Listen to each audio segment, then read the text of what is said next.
So hello बच्चा, welcome back. बच्चा यहाँ पे हम लोग एसएचएम के सारे सवाल करने वाले हैं जेईई मेन 2020 के, राइट। तो दो इंपॉर्टेंट बातें हैं, ध्यान से सुनिएगा। सबसे पहले आप इस प्रिंटेबल फॉर्मेट के पीडीएफ को डाउनलोड कीजिए। आप इसको प्रिंट भी कर सकते हैं, लेकिन पहले खुद से सॉल्व कीजिए, ठीक है। और इसी तरीके के फॉर्मेट में जहां पे आपको कंप्लीट क्वेश्चंस है वो आपको मिल सकते हैं just by following these 4 steps. आप इसको फॉलो कीजिए, आपको 2019 से लेकर 2022 के फिजिक्स के प्रीवियस ईयर क्वेश्चंस मिलेंगे, and that too chapter wise complete, ठीक है। चलिए हम लोग आगे बढ़ते हैं और अगले पॉइंट पे डिस्कस करते हैं, दैट इज दिस प्लेलिस्ट। अगर आपको एसएचएम को मास्टर करना है, राइट, इसके अलावा आपको कुछ और देखने की जरूरत नहीं। आप कोचिंग जाते हैं नहीं जाते हैं कुछ फर्क नहीं पड़ता है उससे। यहां पे आपके सामने 5 कॉन्सेप्ट वीडियोस है, बड़े छोटे छोटे हैं, जहां पे आपको कॉन्सेप्ट के साथ साथ बहुत सारे ट्रिक्स भी बताए गए हैं। लिसजस फिगर्स जैसे टॉपिक्स को भी यहां पे डिस्कस किया गया है। उसके अलावा आप यहां पे जेईई मेन 2022 के कंप्लीट 16 क्वेश्चंस, 21 के कंप्लीट 35 क्वेश्चंस, ये अभी आपका 2020 चल रहा है, एंड टॉप 25 क्वेश्चंस भी आपके सामने डिस्कस किए गए हैं विच आर नॉन पीवाईक्यूज। तो अगर आप इन सबको कंप्लीट करते हैं तो आपका बहुत इंप्रूव हो जाने वाला है सिंपल हार्मोनिक मोशन। इस प्लेलिस्ट का जो लिंक है वो आपको डिस्क्रिप्शन बॉक्स में है, ठीक है। चलिए हम लोग शुरू करते हैं इस सेशन के सबसे फर्स्ट क्वेश्चन से। ये सवाल में हमसे क्या पूछता है, the displacement time graph of a particle executing SHM is given in the figure, which of the following statements is are true for this motion. ठीक है, तो आप इस डायग्राम में, ग्राफ में देख सकते हैं कि आपको साफ साफ दिख रहा है कि जब समय शून्य था तब आपका पार्टिकल जो है वो राइट एक्सट्रीम पे है, पॉजिटिव एक्सट्रीम पे है। t/4 टाइम पे वो अपने मीन पोजीशन पे है। 2t/4 which is nothing but t/2 वो अपने लेफ्ट एक्सट्रीम यानी कि नेगेटिव एक्सट्रीम पे है, ठीक है। तो आप सभी को इतना तो अंदाजा होना ही चाहिए कि जब पार्टिकल अपने मीन पोजीशन पे होता है या फिर एक्सट्रीम्स पे होता है तो क्या क्या सिचुएशंस होती है। अगर पार्टिकल अपने मीन पोजीशन पे होता है तो आपको जो स्पीड होता है वो मैक्सिमम होता है। अगर वो अपने किसी भी राइट या लेफ्ट एक्सट्रीम पे है, ये आपको एम्पलीट्यूड दिखाया जा रहा है, this is your mean position. अगर वो अपने राइट एक्सट्रीम पे होता है तो उस समय इसकी जो स्पीड है वो जीरो है, यहां पे इसकी काइनेटिक एनर्जी, इसकी स्पीड जीरो होती है। एंड एक और बात है मीन पोजीशन पे, that net force acting on the system is also zero. लेकिन यहां पे एक्सट्रीम्स पे पार्टिकल पे लगने वाला जो एक्सेलरेशन है वो मैक्सिमम होता है, यहां पे एक्सेलरेशन मैक्सिमम होता है। तो इसी के ऊपर आपसे यहां पे कुछ सवाल पूछे जा रहे हैं। ये आपका जो स्टेटमेंट ए है, the force is zero at t equals to 3t/4। तो सर ये जो 3t/4 है वो सर मीन पोजीशन है, और यस मीन पोजीशन पे नेट फोर्स जीरो होता है, यानी ये वाला स्टेटमेंट सही है। The acceleration is maximum at t equals to capital T। तो अगर आप यहां पे ध्यान से देखिए, कैपिटल T पे पार्टिकल कहां पे है, तो अपने एक्सट्रीम पे है, और एक्सट्रीम पे पार्टिकल का एक्सेलरेशन मैक्सिमम होता है, यानी ये वाला स्टेटमेंट भी अपना ट्रू है, तो इसको भी टिक कर दिया। The speed is maximum at t equals to t/4। Speed maximum कहां पे होता है, मीन पोजीशन पे, तो यस t/4 मीन पोजीशन था, तो यहां पे स्पीड भी मैक्सिमम है। The potential energy is equal to kinetic energy of the oscillation at t equals to capital T/2। तो ये T/2 है, यानी कि एक्सट्रीम की बात की जा रही है। तो आप देख सकते हैं कि आपका जो लेफ्ट एक्सट्रीम है वहां पे स्पीड जीरो होता है, यानी काइनेटिक एनर्जी जीरो होगा, लेकिन पोटेंशियल एनर्जी डेफिनेटली होगा, ठीक है। अगर आप हाफ kx² से भी सोचे तो एनर्जी है पोटेंशियल। तो ये वाला स्टेटमेंट जो है अपना गलत है, यानी ABC वो सही है, which means option number D is the correct answer, right. So this is a very deep rooted concept based question, जहां पे आपको एसएचएम के बेसिक्स फंडे क्लियर होने चाहिए। अब ध्यान से देखिए, ये आपको एक बहुत ही अच्छा सवाल कहा जा सकता है, क्योंकि इसमें बच्चे इसके लैंग्वेज में फंस जाते हैं। सवाल में हमसे क्या पूछता है, when a particle of mass m is attached to a vertical spring of a spring constant k and released, its motion is described by this equation, y0 sine square omega t, where y is measured from the lower end of unstretched spring। so basically आपके पास situation क्या है कि suppose कीजिए कि ये मेरा इस समय अनस्ट्रेच्ड स्प्रिंग है, ठीक है। अब यहां पे मैंने एक मास को लटका दिया है, राइट। बहुत अच्छा सर, अब हमसे कहता है कि ये जो अनस्ट्रेच सिचुएशन है ना, this is your y is equal to 0। अब इसके बाद ये SHM कर रहा है जहां पे इक्वेशन ये है y not sine square omega t, जिसका क्या मतलब है, जिसका ये मतलब है कि पार्टिकल जो है अभी और नीचे गया होगा और यहां से नीचे ऊपर कर रहा है, y इज इक्वल टू 0 और नीचे कहीं और वो एंड तक गया होगा। ठीक बात है सर।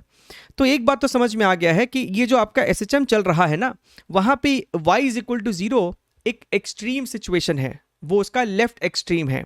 ठीक है, कहीं बीच में एक मीन पोजीशन भी आएगा, कहीं बीच में एक मीन पोजीशन भी आएगा। क्यों सर? क्योंकि जहां पे मीन पोजीशन होगा वहां पे इस ब्लॉक पे लगने वाला नेट फोर्स 0 होगा, जहां पे ब्लॉक पे mg नीचे लगेगा और kx यानी कि ky ऊपर लगेगा। तो कहीं तो मीन पोजीशन होगा और कहीं पे इसका बॉटम मोस्ट एक्सट्रीम भी होगा, बॉटम मोस्ट एक्सट्रीम भी होगा। ठीक है, उस पे आते हैं हम लोग। अब सबसे पहली बात है कि हमसे कहता है कि भैया ओमेगा की वैल्यू इसमें से क्या है। आपके पास जो इक्वेशन दिया है ना, y is equal to Y naught sine square omega T, ये एक स्टैंडर्ड फॉर्मेट में नहीं है। स्टैंडर्ड फॉर्मेट क्या होता है? जहां पे आपके पास स्क्वायर नहीं होना चाहिए। तो सर हम इस स्क्वायर को कैसे गायब करें? हमारे पास सर cos 2 थीटा का फंडा होता है ना sir, cos 2 theta is equal to 1 minus 2 sine square theta. तो उसकी मदद से हम इसको रिप्लेस करेंगे तो ये आएगा 1 माइनस cos 2 थीटा, बोले तो cos 2 omega T whole divided by 2। तो इस बाई 2 को हमने यहां नीचे लगा दिया। ठीक है, अच्छा अब यहां पे ध्यान से देखिएगा मेरी बात को, right, listen very very carefully. अगर हम यहां पे ध्यान से देखें, जब आपका समय शून्य है, यहां पे आप t इक्वल टू 0 पुट करेंगे, ये पूरा टर्म 1 हो जाएगा, यानी 1 माइनस 1 0, यानी y इज इक्वल टू 0, जो कि सेंस बनता भी है। यहीं पे तो मेरा t इक्वल टू 0 था, सही बात है। उसके बाद हमें ये जानना है कि मैक्सिमम वो कितना नीचे गया होगा। तो आप समझ सकते हैं ना कि मैक्सिमम तो तभी होगा जब cos 2 ओमेगा टी -1 हो जाए। जब ये -1 होगा तो ये ओवरऑल अंदर में 2, सो y नॉट बाई 2 इंटू 2, यानी कि हमको इतना पता चल गया है कि y is equal to Y naught जो है उसका मैक्सिमम वो नीचे गया है। तो एक बात तो तय हो गया है कि सर यहां से लेके यहां तक जो है ना, ये जो टोटल डिस्टेंस है ये अपना ट्वाइस ऑफ एम्पलीट्यूड है, ट्वाइस ऑफ एम्पलीट्यूड है। तो क्या हमें यहां से एम्पलीट्यूड नहीं पता चल गया कि सर वो तो y नॉट बाई 2 होगा, है कि नहीं भैया? यहां से लेके यहीं तक तो होता है एम्पलीट्यूड, फिर मीन पोजीशन से एक और एक्सट्रीम अपना होता है एम्पलीट्यूड। तो सर मेरा एम्पलीट्यूड है y नॉट बाई 2, क्लियर है? अच्छा, अब यहां पे एक और बात क्या है कि सर जो आपका ट्रिग्नोमेट्रिक फंक्शन होता है, जो आपका ट्रिग्नोमेट्रिक फंक्शन होता है उसके अंदर जो आपका ये टर्म होगा ना, t का जो कोएफिशिएंट होता है वो अपना होता है ओमेगा, राइट, वो अपना होता है यहां पे ओमेगा। सो इस SHM का जो एंगुलर फ्रीक्वेंसी है ना वो 2 ओमेगा है, एंगुलर फ्रीक्वेंसी 2 ओमेगा है। This should be equal to under root k by M, this should be equal to under root k by M. बढ़िया सर, तो सर यहां से हम ओमेगा को लिख सकते थे 1/2 under root of k by M. और सर और देखिए, अब हमको ये भी तो पता है कि सर जब वो अपने मीन पोजीशन पे था तो उस पे लगने वाला नेट फोर्स 0 था। अब ऊपर की तरफ लग रहा होगा k इंटू इलोंगेशन, और यहां से यहां तक में इलोंगेशन तो कैपिटल A का ही आया है, this capital A, so k into A, और डाउनवर्ड डायरेक्शन में सर mg लग रहा है। तो मीन पोजीशन पे सर नेट फोर्स 0 होता है, यानी कि ka is equal to mg, और यहां से मुझे दिख रहा है कि सर a की वैल्यू है y naught by 2 is equal to mg। तो सर यहां से ना k बाई m की जो वैल्यू है वो 2g बाई वाई नॉट है, सर वो 2g बाई वाई नॉट है। अब इसको यहां पे डालिए, this is your 1/2 under root of 2g by Y naught. तो यहां से आपको दिख रहा है कि फाइनली क्या आ रहा है, इस वाले 2 को अंदर आप भेज दो तो ये आपका हो जाएगा under root of g divided by 2y naught, and this is your option number B. So that is the reason in the beginning I told this is a decent question, क्योंकि इसमें ये जो एनालिसिस है वो बच्चे शायद समझ नहीं पाते हैं, क्योंकि बहुत जगह जो इसका सोल्यूशन आपको मिलेगा वो बहुत ही क्रिप्टिक वे में मिलेगा, जिसको आपको डिकोड करने के लिए किसी का हेल्प लेना पड़ सकता है। ठीक, चलिए ये सवाल तो आपका काफ़ी सरल सा है, अगर आपने हमारा सॉलिड्स कंप्लीट किया है तो आपको वहां पे ये एग्जाम्पल भी दिखा होगा। इसमें हमसे क्या कह रहा है, an object of mass m is suspended at the end of a massless wire of length L and area of cross section A. Young's modulus of the wire is y. If the mass is pulled down slightly, its frequency of oscillation is going to be how much? So basically हमसे अब कहता है कि आपके पास एक massless rod है, इस प्रकार से एक मासलेस रॉड है और इसके एंड में आपने एक मास लगा दिया है, दिस इज स्मॉल m। ये जो रॉड है इसका area of cross section A है, लेंथ L है, यंग्स मॉडुलस L है। तो हम सभी को पता है कि ये रॉड जो है आपको बेसिकली एक स्प्रिंग की तरह बिहेव करता है और उस स्प्रिंग का स्प्रिंग कांस्टेंट आपको जानना पड़ेगा। क्यों सर? क्योंकि हमको भैया स्प्रिंग ब्लॉक का टाइम पीरियड पता है, हमें स्प्रिंग ब्लॉक का टाइम पीरियड पता है, बोले तो हमें उसका फ्रीक्वेंसी पता है, that is 1/2 pi under root of k/m। लेकिन एक स्प्रिंग ब्लॉक में स्प्रिंग का k चाहिए, तो स्प्रिंग का k कैसे पता चलता है भैया? तो ये जो आपका रॉड है, आपको हुक्स लॉ पता है ना, force upon area is equal to Young's modulus into change in length upon original length. So force is equal to a into Young's modulus upon l into change in length. तो ये आपको F is equal to kx जैसा नहीं दिख रहा है, तो ये जो ay/l है यही आपका k होता है, तो इसे यहां पे डाल दीजिए। So 1/2 pi under root of k की जगह हमने लिखा है a Young's modulus upon m into L, and when you check this is going to match with option number A। Clear है? क्वेश्चन नंबर 4, इसमें क्या कहता है कि a block of mass m is attached to a massless spring performing oscillatory motion जिसका amplitude a है on a frictionless horizontal plane। अब इसमें से हमसे कहता है कि जब आपका वो ब्लॉक अपने इक्विलिब्रियम पोजीशन पे था, मीन पोजीशन पे था, उस समय ब्लॉक से आधा टुकड़ा निकल जाता है, breaks off when it is passing through its equilibrium point. अब आपका जो नया एम्पलीट्यूड है वो FA हो जाता है, तो F की वैल्यू क्या है आपके पास? तो ध्यान से मेरी बात को समझिएगा। आपके पास जो पहला सिचुएशन है वो कुछ इस प्रकार से है कि आपका जो ब्लॉक है वो मीन पोजीशन पे जस्ट अभी पहुंचा ही था, ये रहा ब्लॉक का मीन पोजीशन, इस समय इसकी कुछ वेलोसिटी है, लेट अस से v। तो सर ये v क्या होता है? जब मीन पोजीशन पे ब्लॉक होता है तो v होता है a into omega, when omega is nothing but under root of k/m। अब आपसे बोलता है कि भैया उसमें से आधा टुकड़ा निकल गया, तो भैया निकल गया तो ठीक बात है, मेरी बात को है ना ध्यान से सुनिएगा, इसमें से आधा टुकड़ा आपका निकल गया। अब इसकी जो मास है वो आपको बेसिकली m/2 है, राइट? तो भैया इस मोमेंट पे, इस इंस्टेंट पे इसकी वेलोसिटी आज भी आपको v ही है, वो नहीं बदलने वाली। आपका जब ये दो टुकड़ा में निकला होगा तो दूसरे का भी तो उस समय v ही रहा होगा, दोनों का तो v है, तो मोमेंटम, टोटल मोमेंटम तो आज भी उतना है जो पहले था, यानी कि इस m/2 का वेलोसिटी आज भी v है। लेकिन अब आप इस v को क्या लिखोगे? a into omega. So omega की वैल्यू अब हो जाएगी k/m/2, क्योंकि मास जो स्प्रिंग के साथ अटैच्ड है वो आपको m/2 है, राइट? तो अब दोनों स्पीड जब सेम है तो दोनों स्पीड को आप इक्वेट कर देंगे, दोनों स्पीड को आपने भाई साहब इक्वेट कर दिया है और ये आपका कोई नया ही एम्पलीट्यूड है। So a prime under root of k into 2 divided by m। तो आपको यहां से दिख रहा है, कि a प्राइम की वैल्यू a/√2 है, यानी कि सर ये जो f आपके पास यहां पे दिया हुआ था वो सर 1/√2 है, which is your option number D, right? Question number 5, ये आपका जो है फिजिकल पेंडुलम का सवाल है। फिजिकल पेंडुलम का ये सवाल है। सवाल में हमसे कहता है a ring is hung on a nail, it can oscillate without slipping or sliding in its plane with a time period t1, right, and back and forth in a direction perpendicular to its plane with a period t2। तो हमसे t1/t2 पूछ रहा है। सो मुद्दे की बात है कि क्या आपने दोनों एक्सिस को सही से जज किया है कि नहीं। एक तो हमारा जो एक्सिस है ना वो ऐसा है, एक जो मेरा एक्सिस है वो इस प्रकार से है, into the plane of this ring, ठीक है, और दूसरा जो एक्सिस है वो इस प्रकार से है, ये रहा दूसरा एक्सिस मेरा इस प्रकार से है in the plane of the ring.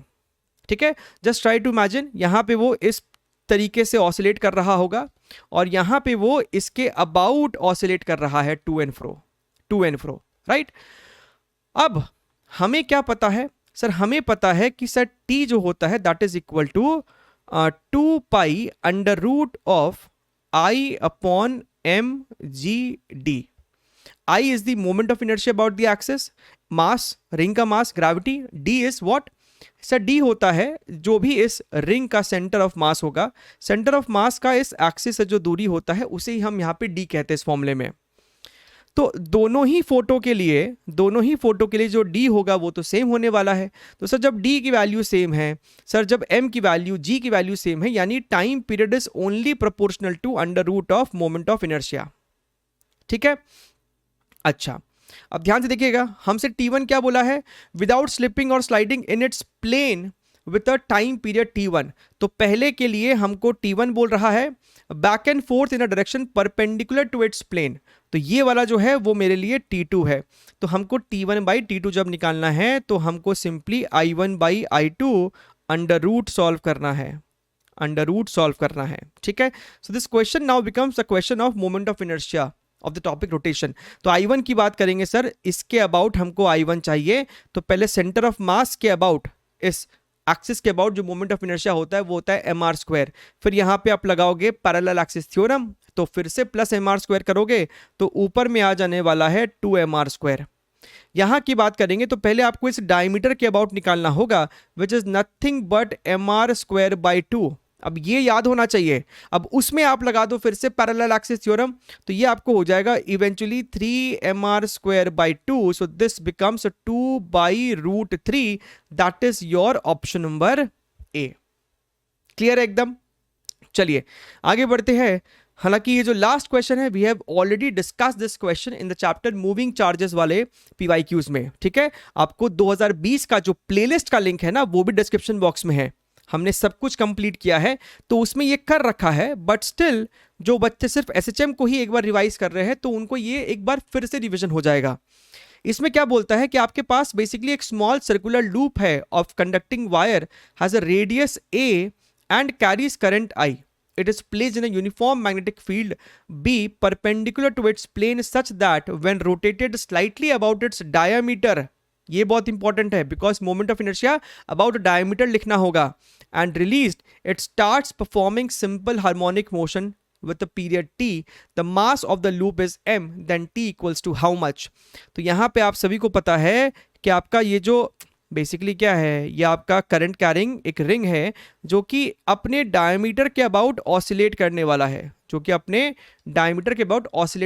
है, तो यहाँ पे आपको टॉर्क का फॉर्मूला पता होना चाहिए which is nothing but magnetic moment into field into sine of theta. बहुत छोटे से एंगल की हम लोग हमेशा चर्चा करते हैं। टॉर्क की जगह तो आप लिख दोगे I इंटू अल्फा, और इसकी जगह हम लोग लिख देंगे यहाँ पे थीटा, क्योंकि बहुत छोटा एंगल होगा मेरे लिए। So alpha is equal to mb/I into theta, और सर यही वाला जो टर्म है ये ω² के बराबर है, which means time period is equal to 2 pi under root of this becomes I divided by m into B. ठीक, अच्छा अब देखिएगा यहाँ से t is equal to 2 pi. अब आपको यहाँ पे ना सिर्फ वैल्यूज को सब्स्टिट्यूट करना है। मोमेंट ऑफ इनर्शिया, रिंग का डायमीटर के अबाउट क्या होता है mr²/2, तो यहाँ पे रेडियस तो a है तो ma²/2, ठीक है, मल्टीप्लाइड बाई मैग्नेटिक मोमेंट जो कि आपका होता है करंट इनटू सरफेस एरिया, ये जो आपका क्रॉस सेक्शन है सरफेस एरिया है पाई a², और अंदर में फील्ड भी है। ठीक सर, तो सर a² तो मेरा कट जाएगा, इस 2 पाई को अंदर भेज दीजिए तो वो सर मेरा 4 पाई² बनेगा, 4 पाई² m divided by 2I pi b। बढ़िया सर ये 2 जो है वो पाई को काट देगा, ये वाला 2 इस 4 को कट करेगा तो अंदर में 2 बचेगा। So under root of 2 pi m divided by I into B, which makes option number D as my correct answer. Right? So that is it. I hope आपको ये समझ में आया है, और इसके अलावा सारे हमारे प्रीवियस जो आपके प्लेलिस्ट है क्वेश्चंस, उनको फॉलो कीजिए जो कि आपको इंप्रूवमेंट देगा। Take care, wish you best of luck.